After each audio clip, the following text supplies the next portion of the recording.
pa marrë parasysh si shkojnë rrethanat, çish bëhen sanët, dije që Zoti në një formë ose në tjetrën ka me të përgjigjë në lutjen tënde. Vetëm kërkohet yakin, bindje. Bindje kërkohet. A dini kur Musa a.s. u afru tek lumi dhe te deti dhe mrapa kish faraonin, e kisha atë bindjen e fuqishme se Zoti ka minimu. Por nuk e dinte Musa, nuk ishte inspirum. Na sot, kur e tregojmë këtë tregim, këtë ngjarje, jemi shumë komod. Sepse na dim fundin e saj. Po Musa a.s. nuk e dinte fundin e saj. Nuk e dinte që Zoti ka minimu. Por ishte aq i bindën, aq i yakin, se Zoti ka minimu dyqysh. Rrethanat nuk ishin favor ti.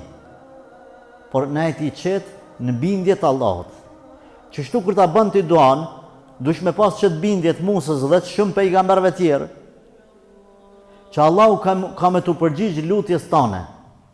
Vetëm dush me pas sabër edhe ti mi marrë sebepet e tua.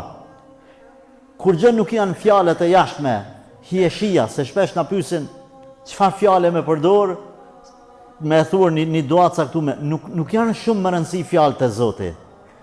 Edhe ai i cili nuk din me hieshu lutjen e vet, Allahu e di zemrën e robit.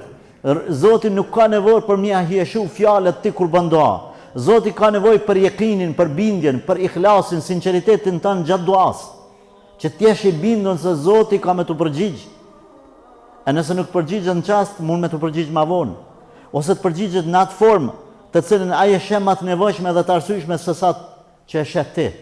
Sepse ai është i gjithdijshëm.